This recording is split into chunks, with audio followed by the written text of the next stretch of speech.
출애굽기 29장. 네가 그들에게 나를 섬길 제사장 직분을 위임하여 그들을 거룩하게 할 일은 이러하니 곧 어린 수소 하나와 흠없는 순양 두를 택하고 무교병과 기름 섞인 무교 과자와 기름 바른 무교 전병을 모두 고운 밀가루로 만들고 그것들을 한 광주리에 담고 그것을 광주리에 담은 채 그 송아지와 두 양과 함께 가져오라. 너는 아론과 그의 아들들을 회막문으로 데려다가 물로 씻기고 의복을 가져다가 아론에게 속옷과 에봇 받침 겉옷과 에봇을 입히고 흉패를 달고 에봇에 정교하게 짠 띠를 띠게 하고 그의 머리에 관을 씌우고 그 위에 거룩한 패를 더하고 관유를 가져다가 그의 머리에 부어 바르고 그의 아들들을 데려다가 그들에게 속옷을 입히고 아론과 그의 아들들에게 띠를 띠우며 관을 씌워 그들에게 제사장의 직분을 맡겨 영원한 규례가 되게 하라. 너는 이같이 아론과 그의 아들들에게 위임하여 거룩하게 할지니라. 너는 수송아지를 회막 앞으로 끌어오고 아론과 그의 아들들은 그 송아지 머리에 안수할지며 너는 회막문 여호와 앞에서 그 송아지를 잡고 그 피를 네 손가락으로 제단 뿔들에 바르고 그 피 전부를 제단 밑에 쏟을지며 내장에 덮인 모든 기름과 간 위에 있는 꺼풀과 두 콩팥과 그 위에 기름을 가져다가 제단 위에 불사르고 그 수소의 고기와 가죽과 똥을 짐 밖에서 불사르라. 이는 속죄죄니라. 너는 또 순양 한 마리를 끌어오고 아론과 그의 아들들은 그 순양의 머리 위에 안수할지며 너는 그 순양을 잡고 그 피를 가져다가 제단 위에 주위에 뿌리고 그 순양의 각을 뜨고 그 장부와 다리는 씻어 각을 뜬 고기와 그 머리와 함께 두고 그 순양 전부를 제단 위에 불사르라. 이는 여호와께 드리는 번제요 이는 향기로운 냄새니 여호와께 드리는 화제니라. 너는 다른 순양을 택하고 아론과 그 아들들은 그 순양의 머리 위에 안수할지며 너는 그 순양을 잡고 그것의 피를 가져다가 아론의 오른쪽 귓뿌리와 그의 아들들의 오른쪽 귓뿌리에 바르고 그 오른손 엄지와 오른발 엄지에 바르고 그 피를 제단 주위에 뿌리고 제단 위의 피와 관유를 가져다가 아론과 그의 옷과 그의 아들들과 그의 아들들의 옷에 뿌리라. 그와 그의 옷과 그의 아들들과 그의 아들들의 옷이 거룩하리라. 또 너는 그 순양의 기름과 기름진 꼬리와 그것의 내장에 덮인 기름과 간 위의 꺼풀과 두 콩팥과 그것들 위의 기름과 오른쪽 넓적다리를 가지라. 이는 위임식의 순양이라. 또 여호와 앞에 있는 무교병 광주리에서 떡 한 개와 기름 바른 과자 한 개와 전병 한 개를 가져다가 그 전부를 아론의 손과 그의 아들들의 손에 주고 그것을 흔들어 여호와 앞에 요제를 삼을지며 너는 그것을 그들의 손에서 가져다가 제단 위에서 번제물을 더하여 불사르라. 이는 여호와 앞에 향기로운 냄새니 곧 여호와께 드리는 화제니라. 너는 아론의 위임식 순양의 가슴을 가져다가 여호와 앞에 흔들어 요제를 삼으라. 이것이 내 분깃이니라. 너는 그 흔든 요제물 곧 아론과 그의 아들들의 위임식 순양의 가슴과 넓적다리를 거룩하게 하라. 이는 이스라엘 자손이 아론과 그의 자손에게 돌릴 영원한 분깃이요 거제물이니 곧 이스라엘 자손이 화목제의 제물 중에서 취한 거제물로서 여호와께 드리는 거제물이니라. 아론의 성인은 후에 아론의 아들들에게 돌릴지니 그들이 그것을 입고 기름 부음으로 위임을 받을 것이며 그를 이어 제사장이 되는 아들이 회막에 들어가서 성소에서 섬길 때에는 이레 동안 그것을 입을지니라. 너는 위임식 순양을 가져다가 거룩한 곳에서 그 고기를 삶고 아론과 그의 아들들은 회막문에서 그 순양의 고기와 광주리에 있는 떡을 먹을지라. 그들은 속죄물 곧 그들을 위임하며 그들을 거룩하게 하는 데 쓰는 것을 먹되 타인은 먹지 못할지니 그것이 거룩하기 때문이라. 위임식 고기나 떡이 아침까지 남아 있으면 그것을 불에 사를지니 이는 거룩한즉 먹지 못할지니라. 너는 내가 네게 한 모든 명령대로 아론과 그의 아들들에게 그같이 하여 이레 동안 위임식을 행하되 매일 수송아지 하나로 속죄하기 위하여 속죄제를 드리며 또 제단을 위하여 속죄하여 깨끗하게 하고 그것에 기름을 부어 거룩하게 하라. 너는 이레 동안 제단을 위하여 속죄하여 거룩하게 하라. 그리하면 지극히 거룩한 제단이 되리니 제단에 접촉하는 모든 것이 거룩하리라. 네가 제단 위에 드릴 것은 이러하니라. 매일 1년 된 어린 양 2마리니 한 어린 양은 아침에 드리고 한 어린 양은 저녁 때에 드릴지며 한 어린 양의 고운 밀가루 10분의 1 에바와 찌은 기름 4분의 1 흰을 더하고 또 전제로 포도주 4분의 1 흰을 더할지며 한 어린 양은 저녁 때에 드리되 아침에 한 것처럼 소제와 전제를 그것과 함께 드려 향기로운 냄새가 되게 하여 여호와께 화제로 삼을지니 이는 너희가 대대로 여호와 앞 회막문에서 늘 드릴 번제라. 내가 거기서 너희와 만나고 네게 말하리라. 내가 거기서 이스라엘 자손을 만나리니 내 영광으로 말미암아 회막이 거룩하게 될지라. 내가 그 회막과 제단을 거룩하게 하며 아론과 그의 아들들도 거룩하게 하여 내게 제사장 직분을 행하게 하며 내가 이스라엘 자손 중에 거하여 그들의 하나님이 되리니 그들은 내가 그들의 하나님 여호와로서 그들 중에 거하려고 그들을 애굽 땅에서 인도하여 낸 줄을 알리라. 나는 그들의 하나님 여호와니라. 좋은 날입니다. 성령님께서 오늘도 여러분의 심령 가운데 큰 은혜와 평강 주시기를 주님의 이름으로 축복하여 드립니다.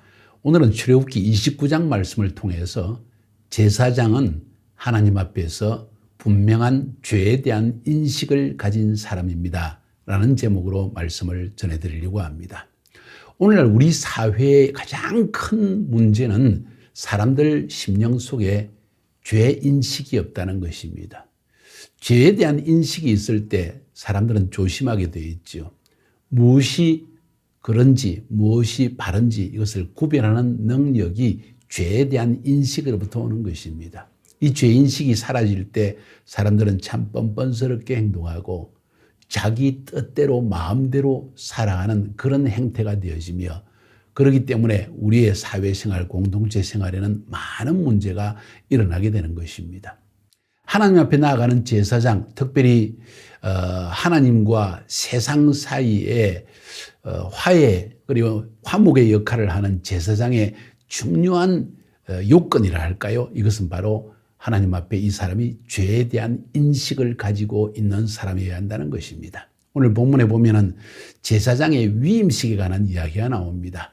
사실 여기에는 죄에 대한 이야기가 하나도 흘러나지 않습니다. 그럼에도 불구하고 제가 이 이야기를 하는 데는 이유가 있는 것입니다.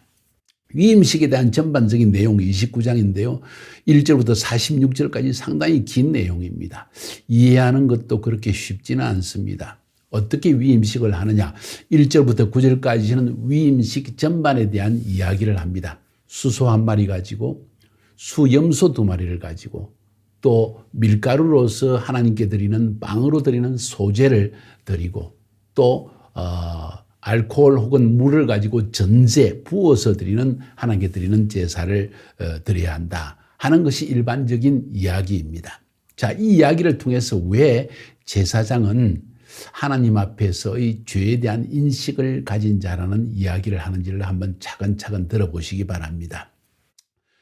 중요한 이야기는 제사장은 하나님 앞에 제사장으로서의 직분을 하기 전에 위임식을 가져야 되는데 위임식은 쉽게 이야기하면 이렇습니다.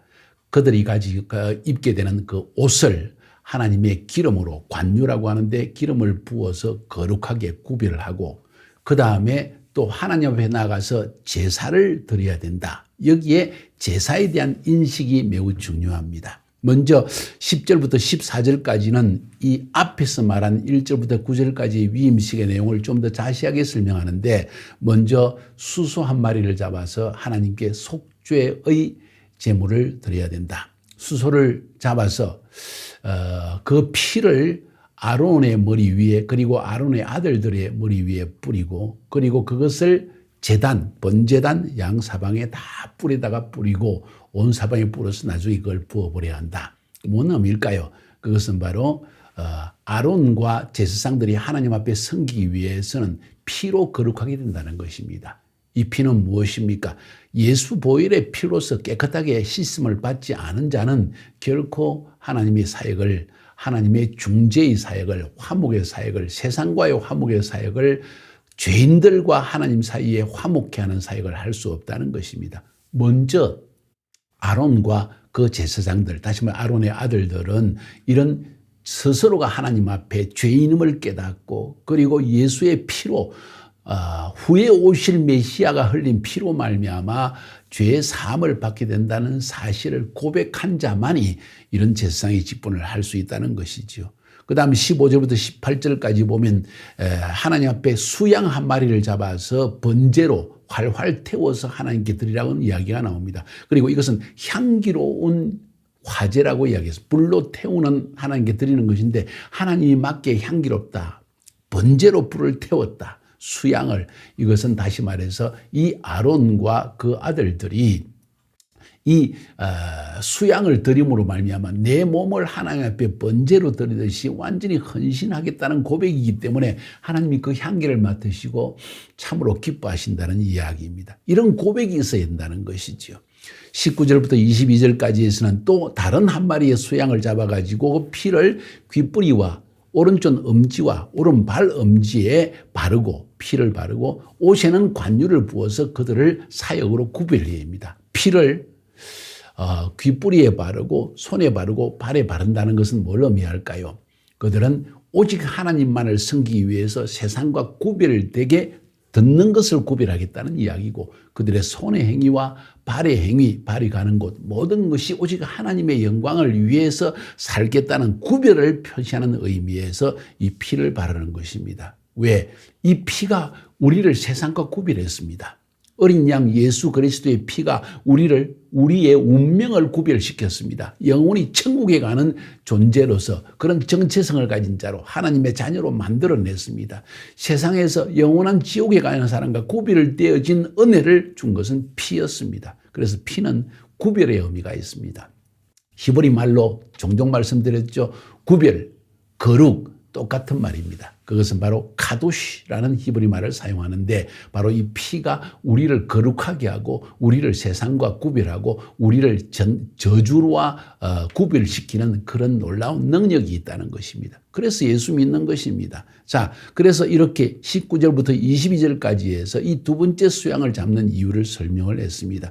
그 다음 23절부터 25절까지 해서는 하나님 앞에 향기로운 이 화제로서 불에 태워드리는 빵, 밀가루로서 빵을 굽고 비스켓을 구워가지고 하나님께 드립니다. 이건 뭘까요? 내 몸이 완전히 빠지기까지라도 주님께 드리겠습니다. 혹은 이 세상에 있는 모든 먹는 식물들, 하나님이 주신 이 모든 주수들, 이 모든 곡식들, 이 모든 이 빵들, 이로 말미암아 만드는 빵과 비스켓, 이 모든 것은 바로 하나님이 우리에게 주신 것입니다 하는 신앙 고백과 같은 것입니다. 그래서 하나님이 흠양하시는 향기로운 제물이 된다는 것입니다. 26절부터 28절까지는 이 제사장들이 하나님을 섬기기 때문에 특별하게 그들을 위해 따로 수양의 가슴살과 넓적다리살을 따로 구별해서 그들을 먹게 했습니다. 하나님은 하나님을 섬기는 자를 위해서 가장 좋은 부분을 허락해 주신다는 이야기지요. 그것을 그제물이라고 합니다. 따로 떼어서 하나님 앞에 흔들어서 보여드림으로 감사를 표현하는 것입니다. 29절부터 37일까지 이렇게 해서 위임식을 거행하라. 7일 동안 하라. 제사장들은 이 거제물을 하나님의 성막 앞에서 먹어라. 그리고 이 모든 그 옷들을 전부 피로 거룩하게 하고 관유를 부어서 거룩하게 하고, 그리고 번제단도 어린 양의 피로 거룩하게 해야 된다는 말씀을 하고 있습니다. 마지막으로 38절부터 46절까지에서는 매일 하나님께 번제를 드리라. 아침에 어린 양 한 마리, 그리고 저녁 때 어린 양 한 마리를 하나님께 번제로 드리고, 그리고 매일 아침 저녁으로 소제와 전제, 그러니까 밀가루로 빵을 구워서 하나님께 그것을 드리고, 또 술과 그리고 물을 부어서 하나님께 드리라. 술과 물은 뭘 의미할까요? 그것은 바로 하나님께서 우리의 삶에 가장 중요한 물, 이 물은 말씀이라고 말할 수도 있고, 또 혹은 우리에게 생명을 보존하게 하는 것입니다. 생명을 상징합니다. 이 물과 곡식 모든 것은 하나님이 주신 것입니다 하는 의미에서 드리라는 것입니다. 그리고 이 부분에 대해서 아침에 어린 양 한 마리, 저녁에 어린 양 한 마리, 소제와 전제를 드리는 걸 하나님이 향기로운 제물로 화제로 받아주신다. 다시 말해서 기뻐하신다. 뭘 의미할까요?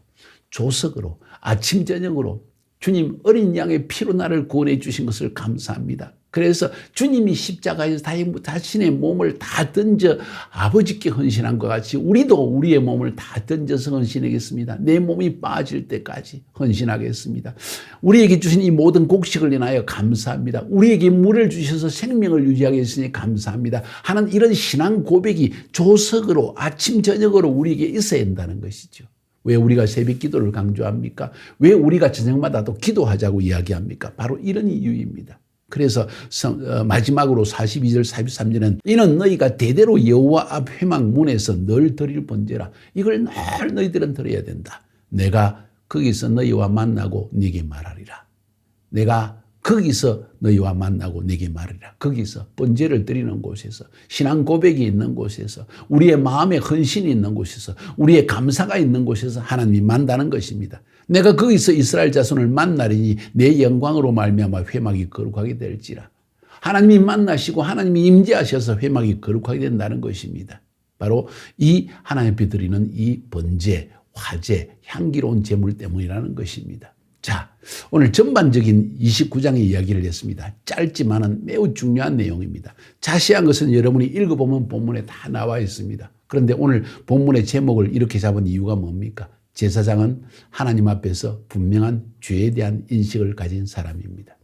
수소의 피를 흘려서 모든 피를 발라서 구별해냅니다. 수양을 하나님께 번제로서 드립니다. 내 몸을 활활 불태워서 드리기까지 헌신하겠다는 고백을 합니다. 이 모든 것은 피의 제사입니다. 물론 소제와 전제는 밀가루로서 빵을 빻아서 화제로 드리고 또 물을 부어서 하나님께 신앙 고백을 하는 것이지만은 중요한 것은 여기에 피의 제사입니다. 제사장은 하나님 앞에 나아갈 때 피가 없이는 나아갈 수가 없습니다. 이건 뭘 의미할까요? 하나님, 우리는 피를 흘려야 되는 흉악한 죄인들이었습니다. 그런데 하나님께서 율법 앞에서 도저히 율법을 지킬 수 없는 이 죄인들을 위해서 메시아를 보내셔서 그가 흘린 피로 우리의 죄를 사해 주셨습니다.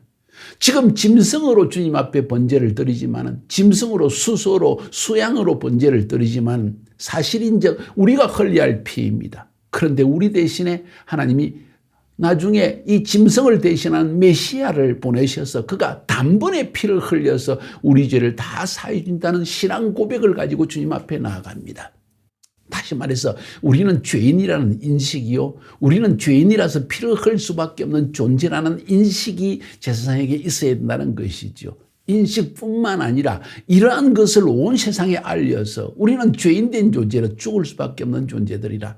그러나 우리의 메시아인 예수께서 오셔서 대신 피를 흘려주심으로 우리는 죄사함과 용서함을 받고 구원을 받은 존재이다. 얼마나 감사하냐. 그래서 우리의 몸을 마치 번제로 드리듯이 어린 양을 번제로 태워드리듯이 밀가루로 빵을 빻아서 다 주님 앞에 우리의 몸이 가루가 되같이 드리듯이 우리 앞에 신앙 고백을 하면서 이 죄의식으로 죄로부터 구원하여 주신 주님의 은혜를 하나님 앞에 고백하는 것이 예배와 기도의 가장 중요한 요소라는 것입니다. 바로 그 사실 때문에 제사장은 이 죄의식을, 죄인식을 가진 자로서 나는 죄인입니다. 그런데 예수의 피로 구원받았습니다. 그리고 지금도 여전히 죄 가운데 살고 있으나 주님 예수의 보혈의 피로 어제나 오늘날 영원토록 하신 예수 그리스도의 십자가의 은혜로 우리는 살아가는 존재입니다 하는 신앙 고백을 가지고 있다는 것입니다. 다시 말씀드립니다. 교회에는 소위 오늘날 신학적으로 말하면 제사장이 아니라 목사 또 여러분 평신도도 역시 마찬가지로 왕같은 제사장이라고 했죠. 교회는 어떤 곳입니까? 우리가 흉악한 죄인인데 주님이 흘리신 보혈의 피로 죄 사함을 받았다는 신앙 고백이 있는 곳입니다. 다시 돌아갑니다. 오늘 사회의 가장 큰 문제는 죄에 대한 인식의 부재에서 오는 것입니다. 강한 자가 이기는 것입니다. 그리고 사람들은 모두 자기 뜻대로 행하려고 합니다. 죄에 대한 인식을 지워버리려고 합니다. 아예 죄의식을 없애버리려고 합니다. 그리고 각 사람은 뻔뻔스럽게 내 욕심과 내 욕망을 따라 살아가면서 그것이 옳다고 생각합니다. 힘이 정의라고 이야기합니다. 분명히 여기에 큰 함정이 있고 이 사회의 몰락의 출발점이 거기에 있다는 것을 알아야 합니다. 온 세상의 멸망의 이유들을 소돔 고모라 성경에 나타나 있죠. 또 로마의 폼페이 이것이 멸망한 이유가 있죠. 그 이외에도 역사상으로 하나님의 심판으로 말미암아 망한 도시, 나라, 민족 이런 것들을 가만 살펴보면 죄인식의 부재에서 옵니다. 그래서 성적으로 타락하고 도덕적으로 타락하고 공평과 정의가 사라지게 돼 있는 것이지요. 오늘 이 본문을 통해서 교회는 하나님에 대한 죄인식을 분명히 가진 장소요. 내가 죄인이었으나 나 같은 죄인을 용서해 주셨고 지금도 역시 죄인이나 하나님이 예수의 피로 나를 용서하고 계신다는 이 인식이 나를 겸손하게 만들고 나로 하여금 진정한 하나님 앞에서의 감사가 나오게 하는 것이라는 것을 인식할 필요가 있습니다. 여러분은 어떻습니까? 여러분은 심령 속에는 나는 하나님 앞에 용서받을 수 없는, 심판받을 수 없는, 그리고 심판받을 수밖에 없는, 저주를 받을 수밖에 없는 죄인인데 지금도 여전히 그런 죄인인데 나 같은 죄인을 주님 죽이지 아니하시고 살려주시고 용서하시고 오히려 축복과 은혜와 건강을 주신다는 믿음이 있습니까? 신앙 고백이 있습니까? 그렇다면 당신은 바른 크리스찬입니다. 이것이 바로 우리로 하여금 교만해지다가도 아유 내가 죄인이지. 내 주장을 하다가도 아니야. 내 안에 무슨 죄성이 있어 내 욕심을 따라 하는 것인지도 몰라. 하는 이런 고백을 가질 때 참된 겸손한 삶이 시작되어지고 이런 크리스찬들이 사회 안에 많아질 때 이 사회에는 공평과 정의가 실현되어지고 겸손과 그리고 친절함과 그리고 사랑이 넘치는 그런 공동체가 되지 않겠습니까? 오늘 본문을 통해서 저는 이것을 깨닫게 되어집니다. 여러분은 무엇을 깨닫습니까? 승리하시기를 주님의 이름으로 축복합니다.